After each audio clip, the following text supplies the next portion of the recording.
Assalamualaikum dan semangat pagi ya untuk mitra-mitra NASA dimanapun berada. Alhamdulillah pada kesempatan kali ini saya mau sharing-sharing kelanjutan kemarin kan bagaimana cara menginformasikan bisnis NASA. Nah, sekarang lanjutannya adalah kepada siapa kita informasikan bisnis NASA tersebut. Tentunya kita informasikan kepada daftar nama ya. Daftar nama itu nama-nama yang kita buat, orang-orang yang mau kita informasikan bisnisnya. Nah, tentunya orang-orang yang kita informasikan tentang bisnis NASA itu orang-orang yang tertarget. Tertarget di sini kemarin kan saya cek sudah banyak yang praktek ya, praktek menginformasikan. Nah, di dalam menginformasikan ini nanti ada 3 kategori yang terjadi adalah timbulnya member pemakai, timbulnya member penjual, dan timbulnya member kaki aktif atau pebisnis. Nah, tentunya disesuaikan dengan kebutuhan teman-teman. Kalau teman-teman pengennya punya member-member pemakai, tentunya dilihat dari kemampuan finansial orang tersebut. Jadi kemampuan calon orang yang akan kita informasikan tersebut.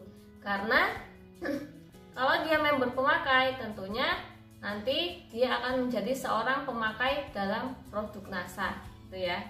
Nah, kalau dia daya belinya tinggi, dia bisa menjadi member NASA karena dia seorang pemakai. Jadi teman-teman nanti menginformasikannya kalau pengen punya member pemakai itu orang-orang yang udah punya penghasilan.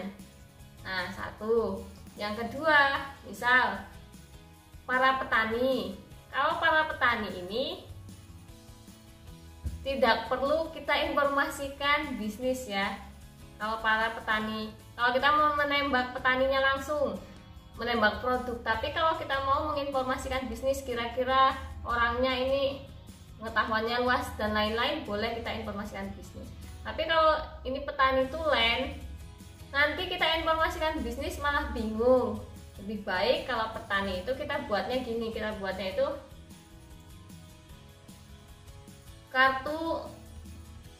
kartu diskon ya. Kalau petani lebih mudah kita arahkan kartu diskon kalau memakai produk NASA gitu ya. Nah, dan usianya kalau para pemakai produk ini dari usia berapa saja bisa menjadi pemakai produk ya, member pemakai. Tentunya yang gabung menjadi member pemakai adalah orang yang sudah berpenghasilan. Kalau dari usia itu bisa usia berapa saja, bisa dari yang penting dia punya penghasilan lah 18 tahun sampai tak terhingga kalau member pemakai, karena dia nanti hanya akan menjadi seorang pemakai. Nah, yang kedua adalah kalau kita target yang diinformasikan adalah member-member penjual. Nah, tentunya orang yang butuh penghasilan tambahan. Nah, orang yang pengen mengembangkan diri, belajar wirausaha, menjual ya. Atau online shop itu kalau kita mau cari member penjual. Nah, ibu-ibu rumah tangga juga bisa. Jadi terutama mereka yang ada kemauan berkembang dan ada kemauan untuk jualan. Nah, kalau berdasarkan dilihat dari usia, orang-orang member penjual ini itu usianya rata-rata sebagian besar, dan yang saya alami berdasarkan pengalaman juga, itu usia-usia produktif, yaitu orang yang semangat jualan itu rata-rata dan haus penghasilan ya, haus kemapanan, itu usianya rata-rata di antara 20 sampai 30 tahun. Itu yang persentasenya besar atau angkanya besar itu orang-orang usia 20 sampai 30. Ada nggak Mbak yang di bawah 20 tahun?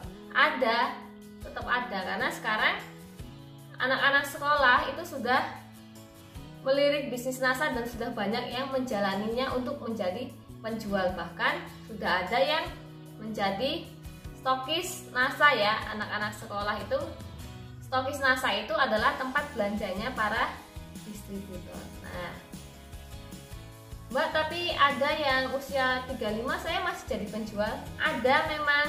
Jadi usia penjual itu yang presentasinya tinggi itu usia 20 sampai 30.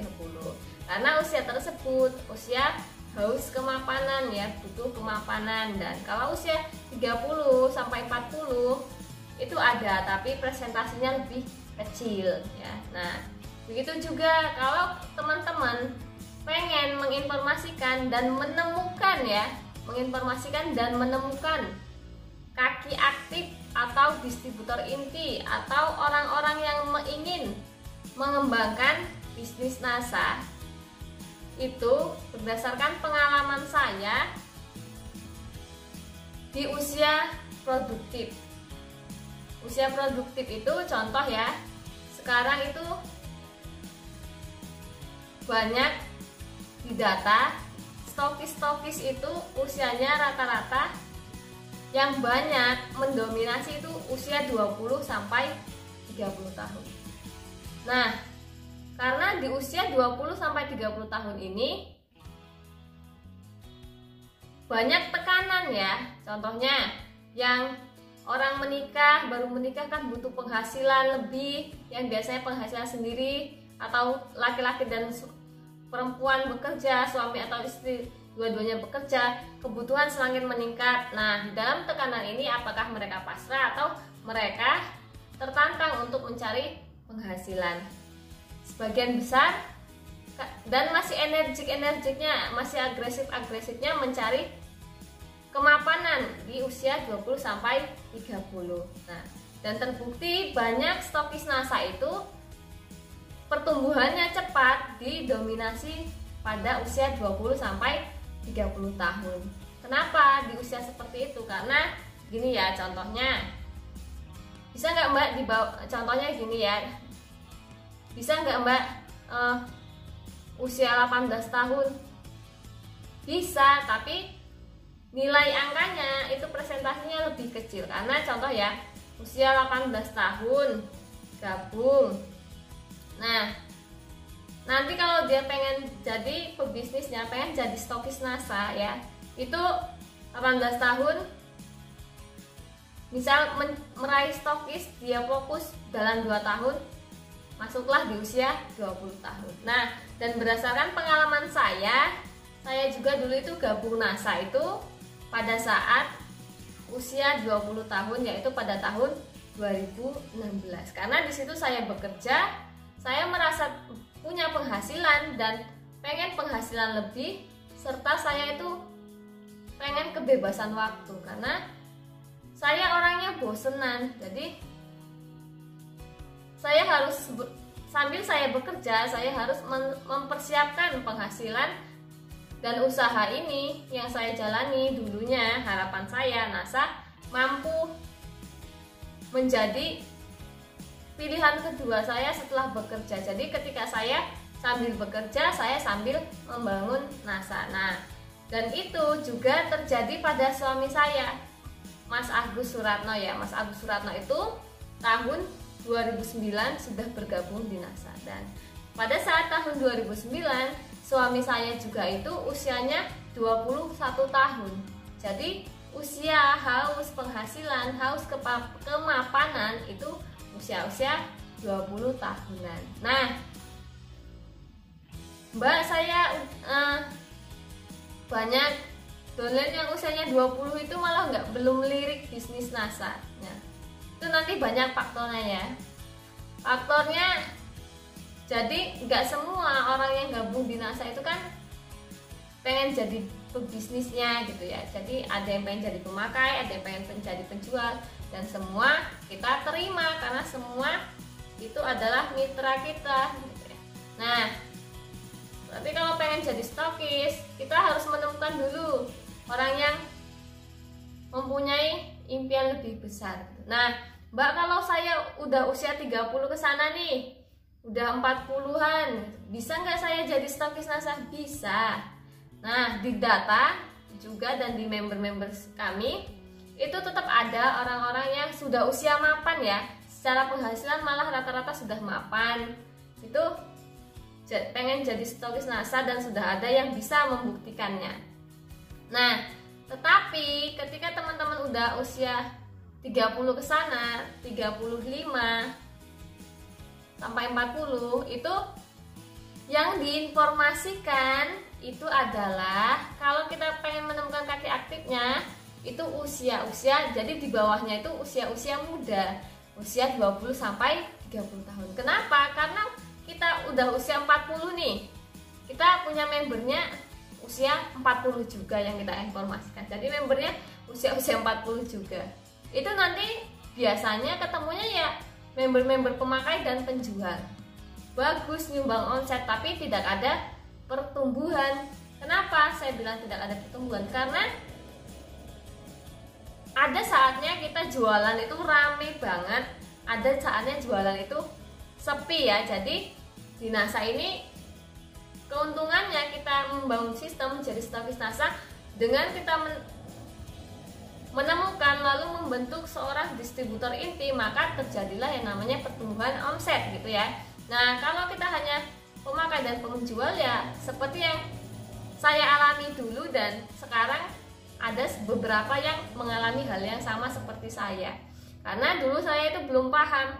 Yang saya paham hanya sebatas menjual, hanya sebatas member pemakai, dan saya belum paham untuk mengelolanya. Itu dulu ya. Dan apa yang saya alami ini di sini saya sharingkan sehingga mudah-mudahan dapat meminimalisir apa yang sudah saya alami.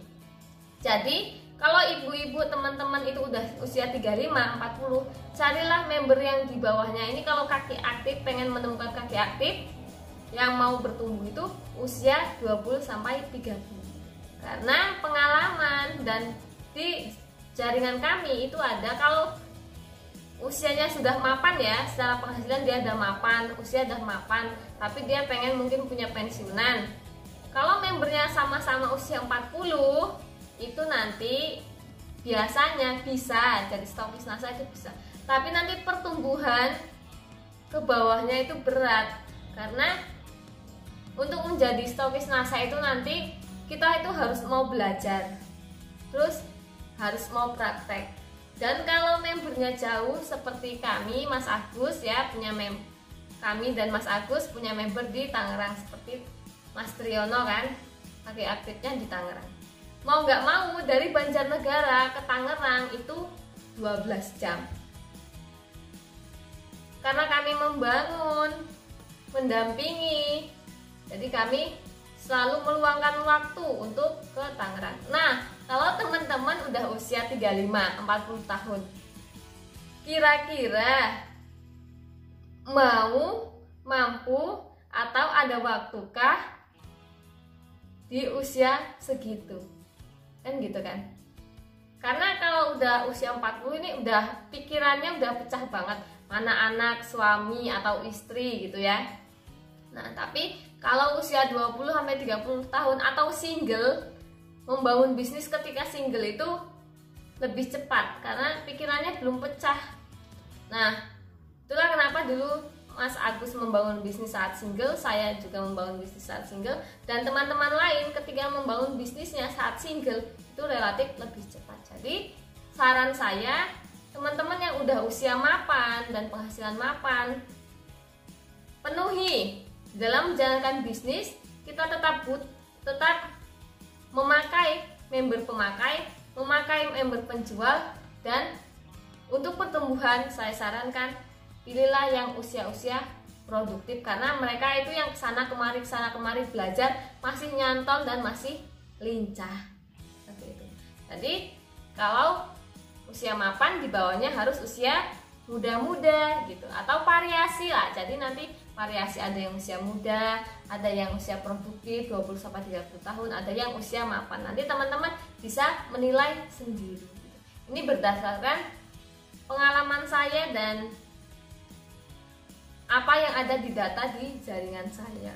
Karena pertumbuhan stokis yang cepat itu, contoh gini ya, teman-teman usia 35, jika fokus di NASA 2 tahun bisa jadi stokis, itu berarti nanti usia 37.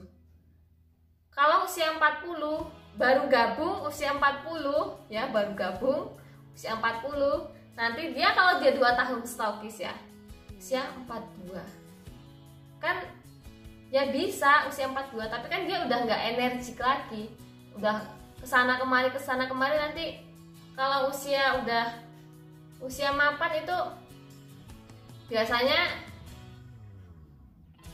kebutuhannya nanti berbeda gitu ya. Nah, itulah berdasarkan pengalaman saya kenapa saya sarankan tadi sesuai kebutuhan ya, kebutuhan teman-teman, target usia yang diinformasikan sesuai kebutuhan teman-teman. Nah, karena kalau kita pengen jadi stokis nasanya itu memang harus banyak, mau belajar, mau praktek, energik, dan di sini kesehatan fisik kita itu masih sangat dibutuhkan, karena kalau usia 20 sampai 30 kan masih sehat, masih sebagian besar daya tahan tubuhnya itu lebih besar.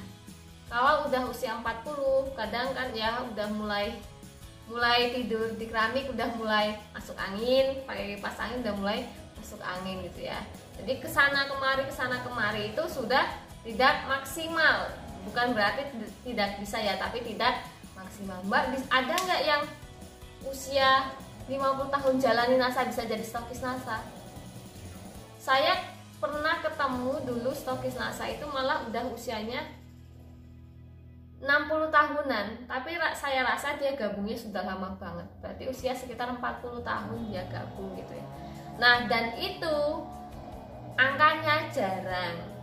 Di stokis NASA dikuasai usia 20 sampai 30 tahun. Karena sukseslah sebelum usia 30 tahun, sukses before 30 tahun gitu.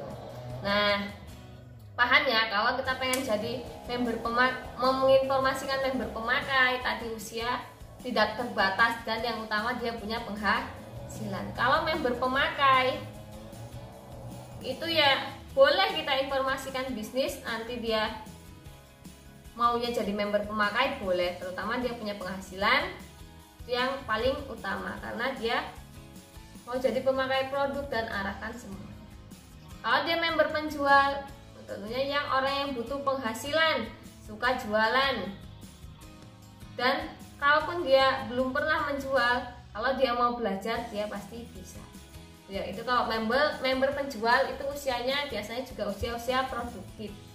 Usia 20 sampai 30 yang banyak. 30 sampai 40 tetap ada, tapi lebih minimalis. Nah, yang tadi terakhir ya, usia, kalau kita mau menemukan member pebisnis kaki aktif ya, atau distributor inti, membentuknya kita menemukan dulu, baru kita membentuk menjadi distributor inti. Itu usia yang relatif, itu usia produktif di 20 sampai 30 tahun, itu presentasi paling besar usia. Nah, sekarang anak-anak milenial itu juga, anak-anak sekolah udah mulai melirik bisnis NASA, itu juga bisa ya, usia 17 tahun sampai 20 tahun itu juga bisa. Yang baru-baru lulus itu juga bisa. Dan usia 30 sampai 40 tahun itu juga bisa, tapi relatif kecil. Jadi teman-teman yang udah usia 30 sampai 40 tahun bisa jadi stokis NASA, tapi di bawahnya itu yang ditemukan, itu yang diinformasikan. Kalau pengen menemukan kaki aktif itu yang usia muda-muda, 20 sampai 30 tahun. Oke, teman-teman 40 tahun, 35 tahun, di bawahnya harus yang muda-muda kalau mau kaki aktifnya. Kalau member pemakai penjual bebas ya. Nah gitu, karena kan tadi saya sudah bilang pengalaman kalau udah usia 40 tahun itu nanti kalau member yang 40 tahun juga bisa stokis, tapi biasanya stagnan omsetnya dan pertumbuhannya gitu, karena kan sudah tidak begitu energik, apalagi secara penghasilan sudah mapan gitu. Karena yang haus penghasilan, haus kemapanan itu rata-rata orang-orang pada usia 20 sampai 30 tahun. Nah, ini saya ambil dari pengalaman saya dan yang saya lihat di jaringan kami ya. Jadi saya berbicara ini berdasarkan fakta dan data. Dan boleh juga karena ini masuk di logika, ya boleh bisa diterima di akal sehat.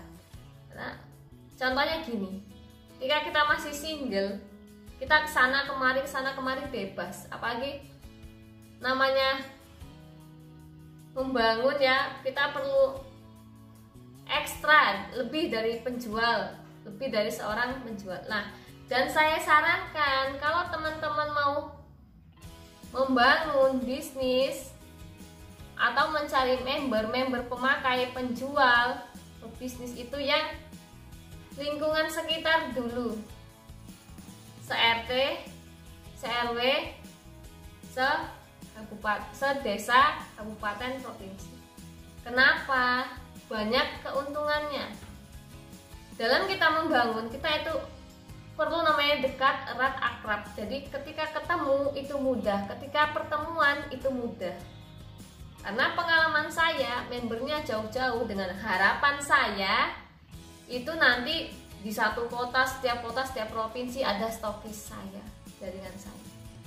Pada kenyataannya, bisnis itu tidak semudah apa yang kita harapkan gitu ya. Tapi mindset kita memang bisnis itu mudah, bisnis NASA itu mudah. Tapi kan kita dalam meraihnya itu butuh sebuah perjuangan, butuh proses.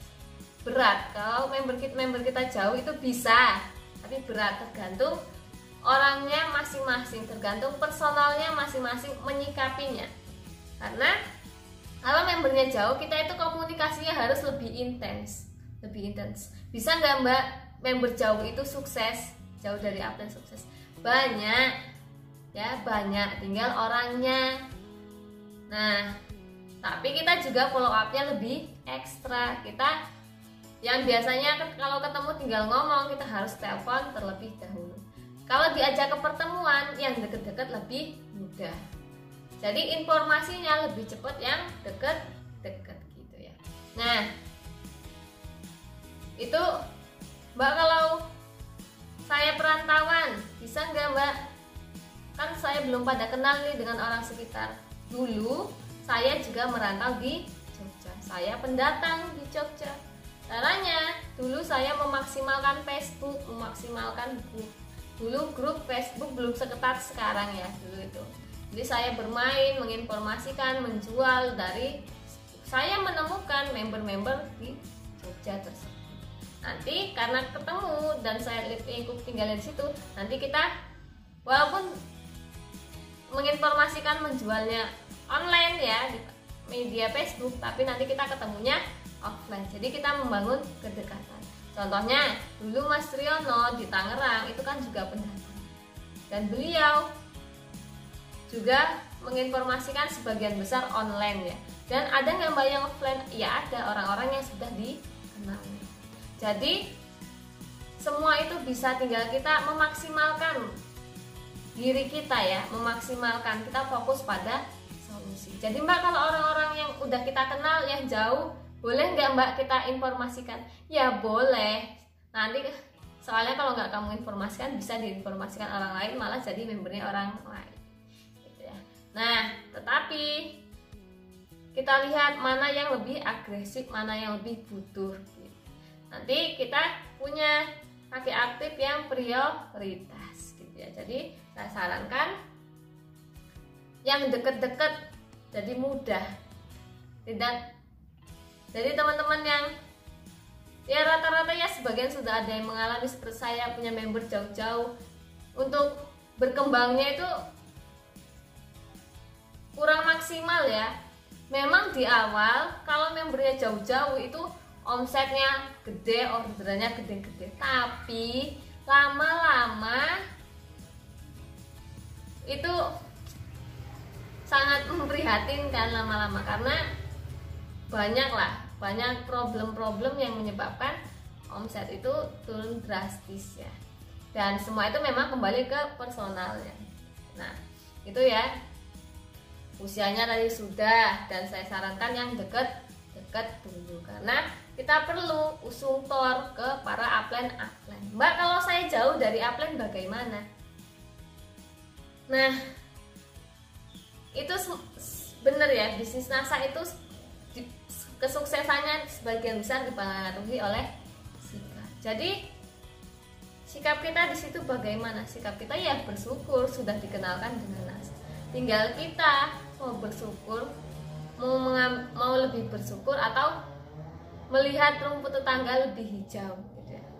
Nah, melihat rumput tetangga lebih hijau bagaimana? Enak jadi membernya ini belum tentu, karena saya sudah ngalami ya, Nah, banyaklah faktor-faktornya yang kalau jaringan jauh itu bisa, tapi kita harus lebih ekstra memfollow up-nya gitu ya. Nah, nanti member yang jauh itu kalau dianya haus, dianya butuh, pasti dia akan datang. Contohnya kemarin itu dari Tangerang datang ke Banjarnegara 12 jam ya. Mereka datang gantian ke tempat kami. Itu karena mereka butuh. Jadi tinggal kita menyikapinya. Kalau kita bisa menyikapi positif, alhamdulillah sudah dikenalkan NASA, punya upline walaupun jauh, berarti saya harus mendatangi upline. Tapi kalau orangnya belum positif, ini yang sangat rawan sekali dan kita tidak bisa mengontrolnya. Itulah banyaknya keuntungan ketika mempunyai member yang dekat, bisa langsung ngomong, bisa belajar bareng, bisa menginformasikan bareng, bisa mendampingi bareng. Dan yang jauh-jauh ya harus lebih kokoh. Kokoh itu ditanamkan dalam diri teman-teman. Siapa saja berhak, siapa saja bisa mengambil peluang, tinggal kita mau menyikapinya. Karena bisnis kita, bisnis jaringan ini modalnya minimalis. Yang banyak di situ adalah skill, keahlian kita, keahlian dalam mengelola member-member kita. Dan yang paling penting adalah sikap kita menghadapi masalah-masalah di dalam jaringan, itu yang paling penting, karena tidak bisa dipungkiri karakter orang yang bermacam-macam itu kadang-kadang tabrakan ya, tidak sesuai. Nah, di situ kita mau tidak mau belajar lebih bisa menyikapi dalam segala tindakan, dalam segala problematika yang belum tentu penyebabnya itu kita, bahkan bisa dari downline gitu ya. Dan saya awalnya juga ini ya, sangat di hati itu tidak, aduh kok gini banget ya gitu ya. Tapi ketika saya udah paham ilmunya bahwa network marketing seperti ini, jadi kita harus meningkatkan yang namanya plafon jiwa gitu ya, usianya tadi dah. Nah, besok kita lanjut lagi. Sekian sharing-sharing dari saya berdasarkan pengalaman dan data. Semoga dapat membantu teman-teman dan semoga bermanfaat ya. Selamat pagi, assalamualaikum warahmatullahi wabarakatuh.